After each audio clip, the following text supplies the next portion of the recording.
arrêter la machine dans un premier temps. Et vous avez qu'à vous passer plutôt par là. On va éviter de rester dans le flux d'air. Et je vais vous expliquer ce qui se passe en détail.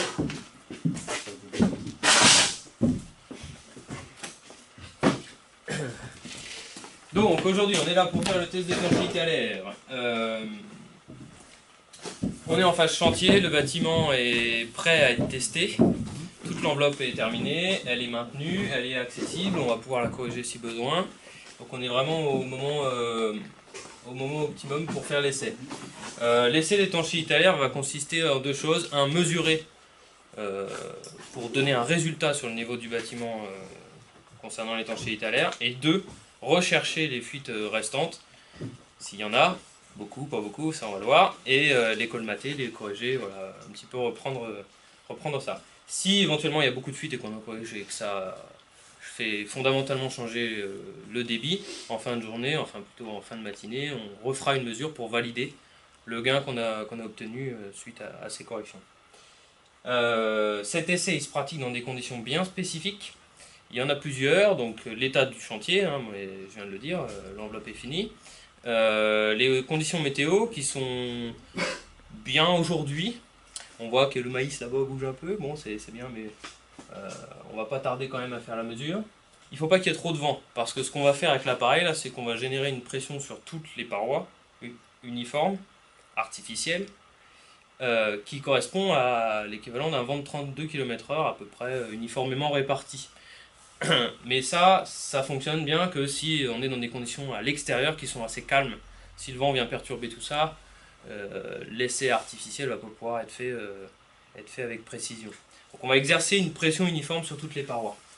Donc conditions météo, pas trop de vent, et pas non plus d'orage ou de variation de pression atmosphérique à l'extérieur monumentale, comme on en a justement pendant les périodes orageuses.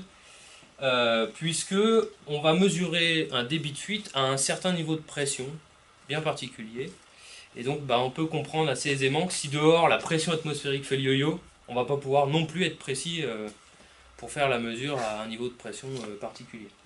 Donc bon voilà, quand on a un orage, on peut avoir des variations de pression atmosphérique de plusieurs centaines de pascals en quelques heures, ça va très très vite. On a une perturbation qui se pointe au-dessus de nous et ça donne ça. Et nous on le perçoit en tant qu'humain, plus ou moins, ça dépend de chacun, en exprimant il fait lourd. Mais en fait, ce qui se passe c'est que l'atmosphère au-dessus de nous est beaucoup plus léger de l'arrivée d'une dépression. Et ça joue sur entre autres nos tympans, ce qui nous amène en fait à cette expression. Si je parle un peu de physique comme ça du corps humain, c'est parce que là on parle en période de rageuse plusieurs centaines de pascals, on le ressent. On va exercer avec l'appareil là artificiellement 50-60 pascals. Donc on le ressentira en principe pas, c'est vraiment des niveaux de pression qui sont relativement faibles. Donc les conditions météo bien spécifiques, les conditions du bâtiment bien spécifiques. Une fois qu'on a ces deux choses là, on fait l'essai. L'essai, donc ça consiste avec le ventilateur, on va gonfler le bâtiment dans un premier temps, on va le dégonfler ensuite. Et l'idée ça va être de mesurer l'air qui passe par le ventilateur quand on le gonfle, et cet air, en réalité, c'est celui qui passe à l'opposé, si on veut, par les fuites. Et donc, on va mesurer ça. Et je disais, on va le faire en surpression et en dépression, en gonflant et en dégonflant, parce que le bâtiment, dans la vraie vie, si je puis dire, il est tout le temps soumis à des phénomènes de pression, dépression. Justement, quand il y a du vent, il y a une façade qui est plein vent, l'autre qui est sous le vent. Donc, l'idée, c'est dans des conditions climatiques stables, voir comment il se comporte dans les deux sens. Évidemment, ce qui nous intéresserait comme résultat, c'est qu'il se comporte à peu près de la même manière dans les deux sens. Comme ça, ensuite, quand il va être dans des conditions climatiques complètement variables, il se comportera bien dans les deux cas. Donc voilà pour quelques prérequis sur les conditions. Donc j'ai installé un matériel là qui est américain, donc ça s'appelle le blower door. C'est une porte soufflante, donc on a un cadre, une bâche. Tout ça est étanche sur le dormant de la porte de service là.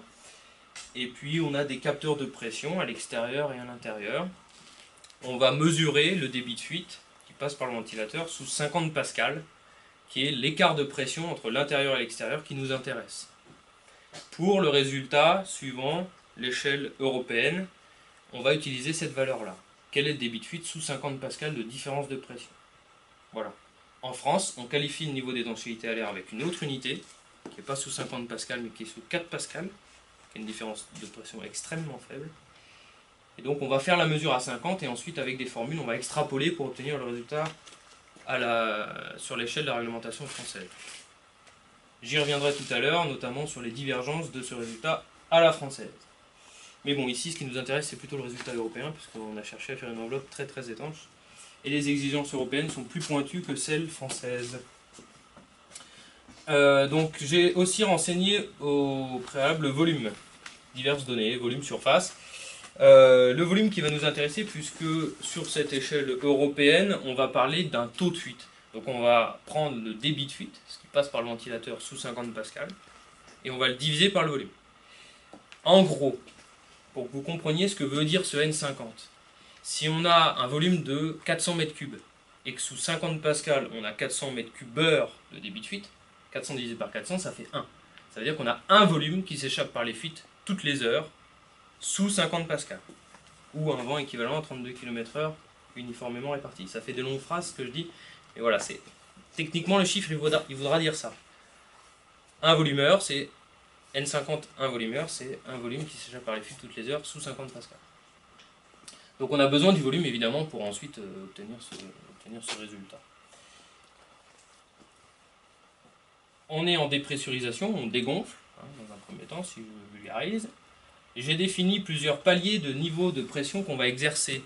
Donc la mesure qui nous intéresse, ça va être sous 50 pascal, mais on ne va pas faire que la mesure à 50 pascal, on va faire à des différences de pression plus faibles et un peu plus importantes. L'idée c'est d'affiner le résultat sous 50 pascal. Donc on a défini plusieurs paliers de différence de pression. On est en méthode dite B. Méthode B, méthode A, donc deux types de protocoles un peu différents, où on colmate pas tout à fait la même chose pour contrôler le bâtiment. La méthode B est plutôt usuelle des tests en cours de chantier. On peut colmater certaines choses qui ne sont pas encore achevées. La méthode A, j'oserais dire, est plus stricte. On est vraiment dans la mesure finale, typiquement celle pour un label, pour la réglementation, pour la fin de chantier, où là on vient, on colmate les bouches de ventilation, on teste et c'est tout. S'il y a des fuites sur le réseau de ventilation, sur l'enveloppe, sur des choses qui sont encore pas finies, un fourreau qui n'est pas encore colmaté, c'est trop tard. Le mesureur il n'a plus le droit normalement de bouger ces trucs. Méthode A, méthode B. Ensuite on renseigne quelques données sur le bâtiment, le vent ici qu'on notifie suivant l'échelle de Beaufort, la pression atmosphérique, et on arrive là sur la page qui va nous intéresser le plus, qui est la page où on va collecter les données. Avec, en abscisse on va retrouver nos divers paliers de différence de pression que l'on va générer entre le capteur de dehors et celui de dedans, et en ordonnée, ici on aura un débit de fuite. Voilà. On va lancer l'appareil et on va en fait récolter une courbe de résultat. Alors avant de lancer la mesure, enfin c'est déjà la mesure, mais il faut savoir que ça commence par une phase qui est un peu spéciale, qui est la mesure dite à débit nul. Donc je ferme le ventilateur. Techniquement en faisant ça, je ferme tout le bâtiment, parce que c'est le seul trou qui restait. À part les fuites. Les fuites potentielles. Ok, et donc là, pendant 30 secondes, on va relever la différence de pression à l'état naturel entre l'intérieur et l'extérieur. J'ai dit tout à l'heure, il ne faut pas qu'il y ait trop de vent, il ne faut pas qu'il y ait d'orage, il ne faut pas que la météo soit chaotique. Donc on va justifier, avant et après l'essai, en faisant une mesure à débit nul, que la différence de pression, elle est très stable. En l'occurrence, il ne faut pas qu'elle excède 5 pascal. Alors ça se conçoit puisque le premier palier de pression qu'on va exercer, ça va être 10 pascal. Imaginez bien, si on essaye à l'intérieur du bâtiment, si je me mets comme ça, de faire une dépression de 10 pascal et que dehors ça varie de plus de 5, comment est-ce qu'on va réussir à maîtriser la précision de l'écart entre les deux? Si dehors ça varie. Ça ne sera pas possible. Donc il faut qu'on ait, je le répète, une météo assez stable. Et on va le justifier. Donc là on voit on a 0,2 pascal de différence de pression entre dehors et dedans. C'est vraiment très très faible. Ok, on va enlever la bâche.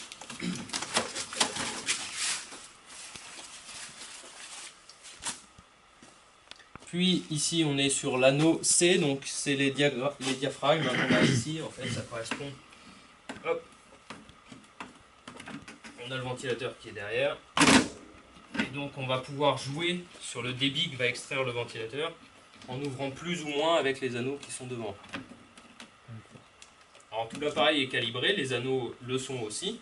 On sait qu'avec l'anneau C, telle vitesse de rotation et avec telle pression entre l'intérieur et l'extérieur, on extrait forcément tel débit. C'est les outils qui sont calibrés pour ça. Donc là, on va commencer sur l'anneau C. Voilà. Et donc c'est parti. Donc là, vous allez voir, l'appareil va se mettre en fonctionnement. Il va chercher dans un premier temps à se stabiliser à 55 pascal de différence de pression. Alors on va faire en décroissant. On va commencer par les paliers un peu importants. Et ensuite on va redescendre. Donc je pense qu'il va pas aller avec le C jusqu'à 55 là. Ici c'est possible. Dans ce cas là on ouvrira un peu plus le ventilateur. Vous voyez le spot là, je sais pas si tout le monde voit bien. Il y a le spot ici qui commence à apparaître à l'écran, qui va chercher à aller se stabiliser à 55 pascal. Donc la pression est en train de chuter là dans le bâtiment, on est en dépression, on dégonfle. Vous voyez, ça chute, on est à 30 pascal là. Ici sur la jauge du ventilateur, il est à fond en fait. Donc il se coupe, c'est normal, ça je l'avais un petit peu anticipé. Ce qui se passe, c'est qu'avec l'anneau C, à fond, il arrivait qu'à extraire à peu près 300 m3 et il faut qu'il aille un peu plus fort. Donc on ouvre davantage, vous allez voir qu'avec une vitesse de rotation moins importante, il va extraire plus.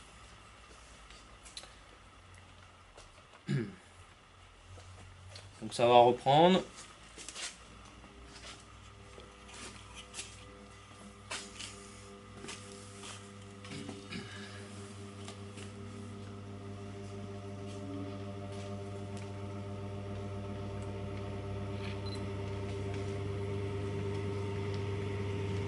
Voilà, donc ensuite le pilotage de l'appareil pour la collecte des données se fait en automatique. On entend effectivement à l'étage là-haut que la membrane se tend. Normalement, si les lithos sont bien fixés, ça ne bougera pas. Il n'y a pas de raison. Voilà, donc il est allé un peu fort, il va ralentir un petit peu. Voilà. Et donc là, il va chercher à se stabiliser à 55 pascal de dépression. Ah ouais. Comme ça varie un petit peu, il ne sera pas pile à 55 pascal en dépression intérieure, mais il va essayer de se stabiliser. Quand il va y être suffisamment longtemps et dans les tolérances, il va s'arrêter, il va faire 100 mesures du débit qu'il est en train d'extraire. Il va en fait faire 100 points de collecte de données, parce que justement, comme ça varie un tout petit peu, il va en tirer une moyenne et ça va lui donner un débit précis sous 55 pascal. Donc là, pour ceux qui sont les plus près, vous pouvez voir, il y a un nuage de petits points qui se forme, ça va très très vite. Il prend 100 photos du débit qu'il est en train d'extraire. Voilà, puis quand il en a fini, il en fait la moyenne, ça nous donne un point rouge. Bon, et ainsi de suite. Il va descendre ensuite à 50 pascal. Là, il ralentit, on l'entend un peu à l'oreille. Et il va se stabiliser.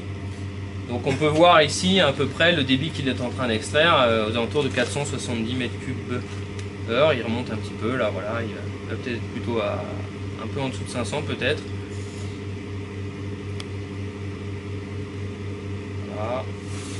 Voilà, c'est parti, et donc là il fait la collecte des 100 points. Donc quand on a du vent, quand on a des conditions météo qui sont un peu handicapantes pour faire les essais correctement, ce qui se passe c'est que les 100 points que vous voyez collectés ici, il en fait un nuage, mais d'autant plus éparpillé que la pression elle est chahutée par le vent. Donc au final la mesure est beaucoup moins précise, hein. C'est pour ça aussi qu'il y a ces tolérances par rapport aux conditions météo. Dans certains cas, on peut même pas du tout faire la mesure. Il y a tellement de vent que les points, ça nous donne une courbe qui ressemble plus à rien. En principe, la courbe qu'on obtient, c'est une droite.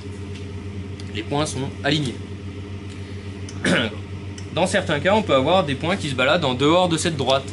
Et ça, c'est une anomalie. Donc après, il faut avoir compris ce qui s'est passé pour pouvoir reprendre la mesure et la faire correctement. Ça m'est arrivé sur un lycée, par exemple, de faire la mise en dépression et d'avoir des portes de type un peu saloon, je ne sais pas quel est le terme en menuiserie précis, mais qui s'ouvrent dans les deux sens, là, des grandes portes d'un hall. Et en fait, ce qui se passe, c'est qu'arrivé à un certain niveau de pression, les portes s'ouvraient. Donc on se retrouvait avec une droite qui était correcte, et puis arrivé à un niveau de pression plus élevé, paf, un point qui était subitement beaucoup plus haut, qui nous indiquait qu'on avait normalement un débit beaucoup plus important arrivé à ce niveau de pression là. Donc c'était une anomalie. On a repéré le problème et on a refait les mesures pour que la courbe soit correcte. Voilà, donc a priori, hein, on voit là qu'on est aux alentours de 500 m3 sous 50 pascal, hein, quelque chose comme ça. Le bâtiment fait, j'ai dit tout à l'heure, 340 m3. Donc on va être à plus de 1 au niveau du taux. Hein. On va être à plus de 1.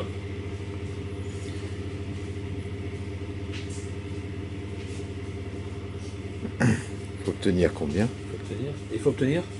Alors, la valeur qu'on avait définie sur ce projet était d'être inférieur ou égal, d'être au niveau du passif, donc inférieur ou égal à 0,6 sur le N50, qui est un niveau très extrême. Donc là, on va remettre la noci. On va chercher à comprendre après ce qui va et ce qui va pas, parce que je pense que ici il y a quand même pas mal de choses qui vont, notamment sur la pose de la membrane. Ouais, je pense que ça vient des vitres parce que les fenêtres là. Les... Oui, j'ai mis les mains tout à l'heure. Ouais, annoncé, on continue.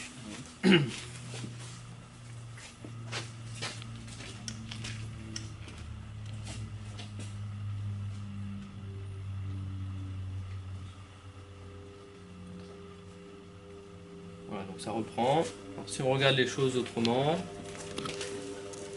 par exemple comme ça, on retrouve en fait la prise ordonnée. Donc on a la différence de pression négative parce qu'on est en dépression et le débit instantané. Donc là il va se stabiliser à 35 pascal. Vous allez voir que quand il va faire les 100 photos, là il ne sera pas pile à 35.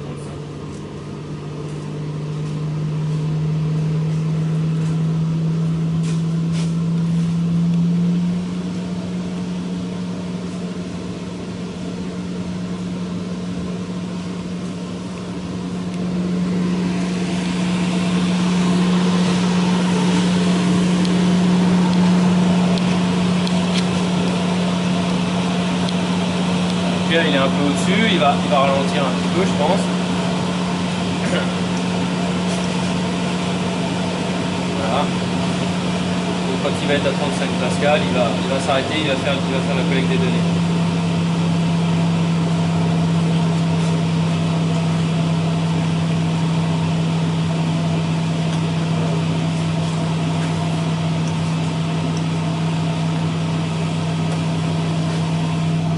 Voilà, donc là il est en train de faire les mesures. Hein. Vous voyez qu'il varie un petit peu, 33, 34, voilà, c'est terminé. Et donc si on revient sur la courbe, il nous a mis un point à 37 pascal. Il va poursuivre la collecte jusqu'à 10 pascal. Pendant ce temps-là, puisqu'il va faire ça automatiquement, je vais vous expliquer un petit peu la valeur française du niveau d'étanchéité à l'air. Donc là, le N50 s'exprime sous 50 pascal, ce qui est utilisé pour le passif, ce qui est utilisé aussi pour certains labels comme Énergie. C'est une des données à l'échelle européenne qui permet de qualifier le niveau d'étanchéité à l'air. Débit de fuite sous 50 pascal divisé par le volume, ça nous donne un taux, un volumeur. En France, on qualifie sous 4 pascal. Vous voyez, 4 pascal, c'est là. C'est le point 0 sur le graphique. C'est un peu logique parce que 4 pascal, on ne peut pas mesurer un débit sous 4 pascal. C'est une différence de pression si faible qu'il n'y a pas d'appareil de mesure qui permet d'être précis sur une mesure du débit. Aujourd'hui, il se fait des appareils de mesure qui permettent d'être précis sous 4 pascal, mais sur une vitesse de déplacement d'air. C'est des appareils qui sont un peu différents. Mais le débit, on ne peut pas le mesurer à 4 pascal. C'est une différence de pression trop faible. Donc ce qu'on fait, on mesure à 50, on extrapole à 4. Et alors la valeur française s'exprime sous 4 pascal, mais c'est pas un volumeur sous 4 pascal. C'est un volumeur sous 4 pascal par mètre carré de surface de paroi froide au sens de la RT 2005. Pardonnez-moi pour le hatchoum. Mais ce qui se passe, c'est qu'on va rapporter le débit de fuite, pas uniquement au volume, pour parler d'un taux, un volumeur, mais aussi à une surface. On va rapporter le débit de fuite au volume et à une surface bien particulière, pour parler de débit de fuite par mètre carré de surface particulière en l'occurrence. Et cette surface particulière, c'est une surface qui est utilisée dans le calcul réglementaire RT 2005, qui on commence un peu tous à savoir devient obsolète en ce moment avec l'arrivée de la RT 2012. Et cette surface, c'est la surface des parois froides hors plancher bas. Donc ici, par exemple, je n'ai pas calculé la surface au sol. Donc on va qualifier en France le débit de fuite sous un niveau qui est non mesurable, et en rapportant le débit de fuite à une surface qui n'est pas la surface qu'on teste réellement, puisqu'on ne prend pas en compte le sol. Quand bien même, il pourrait y avoir des fuites là, par exemple, au niveau des fourreaux. Donc ça veut dire qu'indirectement, s'il y avait beaucoup de fuites au sol, mais aucune sur les murs, on se retrouvait avec un niveau de fuite rapporté par mètre carré de mur qui serait conséquent, mais pas sur la surface considérée. Donc bon, ça fait partie des anecdotes. On notera entre autres que dans la formule de conversion entre le N50 et le Q4 français, il y a un certain nombre d'incertitudes qui s'accumulent. C'est-à-dire qu'il y a déjà la précision de mes appareils, la précision des conditions météo, la précision de la collecte des données et la précision des chiffres que j'ai pris au départ, le volume et la surface, quand je détermine le N50. Il faut savoir que quand on calcule ensuite le Q4, dans la formule, il y a Q4 égale N50 fois d'autres choses. Donc on va multiplier un certain nombre d'incertitudes pour obtenir le résultat français. Ce qu'il faut retenir, c'est que dans les années qui arrivent, on va, je pense, avoir pas mal de soucis avec ce Q4 pour comparer les bâtiments. Puisqu'on peut avoir deux bâtiments de volume parfaitement identiques, mais de surface différentes. De surface des parois froides au sens de l'AFT. Donc ce qui va se passer, c'est que ces bâtiments, admettons qu'ils aient le même N50, ils pourraient tout à fait avoir des Q4 complètement divergents. Et l'étanchéité à l'air, on peut le souhaiter en tout cas, deviendra peut-être un critère déterminant dans la valeur d'un bien, dans sa vente, pour justifier de ses performances réelles. Qu'est-ce qu'on fera quand on aura deux bâtiments qui ont les mêmes performances réelles en termes de débit de fuite, mais pas du tout en termes de débit de fuite rapporté à leur surface? Si on s'accroche à la version française des choses pour présenter l'étiquette de performance du bâtiment, il y en a un des deux qui se verra lésé. Ça risque de faire un peu jaser. Mais bon, pour l'instant, c'est comme ça. Donc nous, ce qui nous intéresse sur ce bâtiment, et c'était comme ça que je l'avais mis dans le descriptif, c'est la valeur N50. La valeur physique mesurée, qui est un débit. Pas besoin d'aller chercher plus loin. Les Américains, les Allemands utilisent ce genre d'appareil depuis maintenant plus de 10-15 ans. Pourquoi est-ce qu'en France, on remonte la soupe? Alors, on a certaines idées sur... Je dis pourquoi on réinvente la soupe. Ce qui se passe, c'est qu'on avait le moteur RT 2005 qui était existant. Et dans ce moteur, on utilisait une surface des parois froides. Donc quand on a pris en considération en France le niveau d'étanchéité à l'air comme un critère déterminant, notamment dans les labels par exemple BBC, on a utilisé le moteur de calcul qu'on utilisait à ce moment-là. Donc c'était le moteur RT qui avait une surface des parois froides et on a cherché avec des formules à rapporter le débit de fuite sur cette surface-là du moteur de calcul. Mais aujourd'hui, on se rend bien compte que cette surface va poser un certain nombre de soucis. Donc voilà, la pression atmosphérique en fin d'essai, vous voyez, je vais assez vite là, mais en même temps que je parle. Donc qui est stable, la mesure est correcte, et donc ici on obtient les résultats. Donc on a le V50, le débit sous 50 pascal, qui est de 493 m3. Si on le divise par le volume, de 340 m3, pardon, ça nous donne un N50, un taux de renouvellement d'air de 1,45 volumeur. Donc sur cette échelle, au niveau européen, le passif, dans l'habitat individuel, on cherche à être inférieur ou égal à 0,6. On voit qu'on est à peu près 2 fois au-dessus. On va chercher à comprendre pourquoi, avant de s'inquiéter. Et je vais quand même vous calculer le Q4, pour que ça vous donne une idée sur l'échelle française, qui est moins contraignante, mais je pense que sur cette échelle-là, on est quand même assez bon par rapport à un niveau BBC. Ici, on a une autre donnée qui est indicative, qui est la surface équivalente de fuite, donc qui s'exprime en centimètres carrés. Si je fais une racine rapidement, voilà, 175 cm², c'est un trou de 15 cm de côté, j'aurais pu le faire de tête. 15 cm de côté. 15 cm de voilà. Voilà. Si on pouvait techniquement rapprocher toutes les fuites, toutes les surfaces de fuite l'une à l'autre, ça nous donnerait un carré de 15 cm de côté. Alors je précise, avant que vous soyez alarmés, parce que dans le descriptif, j'avais quand même donné un objectif extrêmement ambitieux qui était le 0,6 du passif. Je précise que le RT 2005, la valeur garde-fou, on est plutôt aux alentours de 3 volumeurs, ce qui fait la taille d'une fenêtre plutôt de cette taille-là. On est là, le passif c'est là. Donc on n'en est pas très loin. On va dire qu'on est à mi-chemin entre un niveau BBC et un niveau passif, là, par rapport au résultat. Donc c'est déjà un résultat qui est quand même très bon. Mais on va quand même essayer de comprendre ce qui va pas. L'exposant N ici, qui nous donne de manière indicative, donc c'est un chiffre sans unité, la nature des fuites. Plus n est près de 0,5, plus c'est des fuites de grosse taille, plus il est près de 1, plus c'est des fuites de petite taille. On est à 0,71 là, donc ça a plutôt tendance à justifier qu'on est dans des fuites de petite taille. On va aller chercher des têtes d'épingle un peu partout. Et puis le coefficient de corrélation, alors vous avez peut-être déjà baladé un peu les mains, il y a sûrement aussi quelques fuites assez conséquentes par endroit. Coefficient de corrélation qui doit être très proche de 1, ça c'est la précision de l'alignement des points sur la droite. Donc là on voit effectivement que c'est plutôt très bon. Donc ça c'était la mesure en dépression, on a dégonflé le bâtiment. J'enregistre ça, et puis on va faire une mesure en surpression.